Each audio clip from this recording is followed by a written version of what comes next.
အားလုံးပဲမင်္ဂလာပါကျမကတော့မချောစုလိုက်ပါ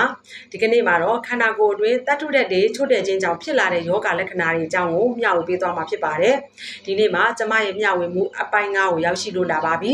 ရှေ့ရအပိုင်းတွေမှာခန္ဓာကိုယ်မှာလိုအပ်တဲ့ဗီတာမင်တွေအကြောင်းเนาะဗီတာမင်တွေပြတ်လက်ရတဲ့အကြောင်းဗီတာမင်တွေဘလို့အ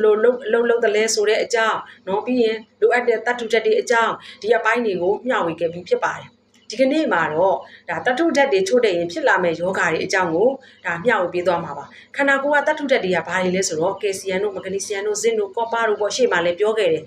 ဒီအရာတွေပေါ့ဆိုတော့ဒီတတ်ထုဓာတ်တွေဒီခန္ဓာကိုယ်အတွက်မရှိမဖြစ်ကိုလိုအပ်တာဖြစ်တဲ့အတွက်เนาะချို့တယ်လို့မရပါဘူးတကယ်လို့ကယ်လ်ဆီယမ်ချို့တဲ့ခဲ့မယ်ဆိုရင်တော့ခန္ဓာကိုယ်မှာဘာတွေဖြစ်လာမလဲဆိုကြွက်သားတွေအားနေလာမယ်เนาะသွားနဲ့ပတ်သက်တဲ့ယောဂတွေဖြစ်လာမယ်အယိုးနဲ့ပတ်သက်တဲ့ယောဂတွေဖြစ်လာမယ်အယိုးပါတာတို့အယိုးပွာတာတို့ဖြစ်လာမယ်ပြီးရင်ကျိုးအောင်တာတွေဖြစ်လာမယ်เนาะပြီးလို့ရှိရင်မဂနီဆီယမ်ချို့တဲ့မယ်ဆိုရင်ခန္ဓာကိုယ်မှာအဆိပ်တောက်တွေအယံများပြီးတော့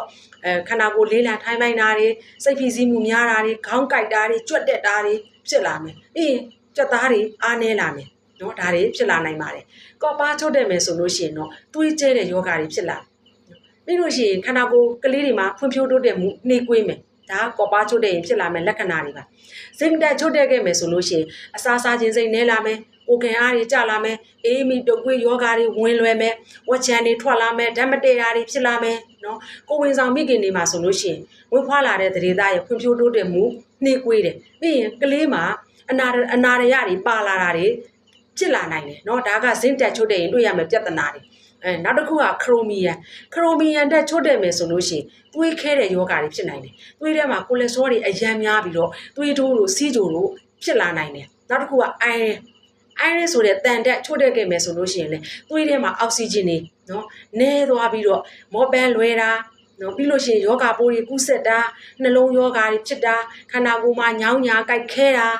ဒီလိုမျိုးတွေဖြစ်လာနိုင်တယ်နော်နောက်တစ်ခုကဒီဆီလီနီယမ်တက်ချို့တဲ့မယ်ဆိုလို့ရှိရင်လေသပင်းတွေကျွတ်တာတွေဖြစ်နိုင်တယ်ပြီးလို့ရှိရင်မောပန်းလွယ်တာတွေပြီးရင်ကလေးတွေဆိုလို့ရှိရင်ဖွံ့ဖြိုးမှုနဲတာတွေပေါ့နော်ဒါတွေဖြစ်လာနိုင်တယ်ဒါကြောင့်မို့ကြောင့်နော်တတ်ထုဓာတ်တွေချို့တယ်လို့မရပါဘူးတတ်ထုဓာတ်တွေချို့တယ်ခြင်းအားဖြင့်ခုလိုမျိုးယောဂဝေဒနာတွေကိုခံစားရနိုင်တာဖြစ်ပါတယ်ဒီနေ့ရမျှဝေမှုလေးကတော့ဒီလောက်ပဲနောက်နေ့မှာတော့ကျမရဲ့မျှဝေမှုအပိုင်း6ရှိပါတယ်တကယ်လို့ကျမရဲ့မျှဝေမှုအပိုင်း6ကိုစိတ်ဝင်စားတယ်ဆိုရင်တော့ရှေ့မှာမျှဝေခဲ့တဲ့အပိုင်း9ပိုင်းကိုလေ့လာထားဖို့လိုပါမယ်အပိုင်း6မှာတော့ဘာကိုမျှဝေပေးသွားမလဲဆိုရင်တော့ခန္ဓာကိုယ်ကလိုအပ်တယ်ပေါ့နော်ဗီတာမင်နဲ့ဒီ mineral ဓာတ်တွေကိုနော်အစစ်မြစ်နိပညာနဲ့စမ်းသစ်ထားတဲ့ ABN Chelate ဆိုတဲ့ထုတ်ကုန်တစ်ခုဖြစ်တဲ့ multivita နဲ့ mineral တွေရဲ့ဖြစ်ဆွဲဓာတ်စာအကြောင်းကိုကျွန်မကပြောပြပေးသွားမှာဖြစ်ပါတယ်မိတ်ဆွေများအားလုံးယောဂဗျာတွေကင်းဝေးပြီးတော့စိတ်နှလုံးအေးချမ်းကြပါစေရှင်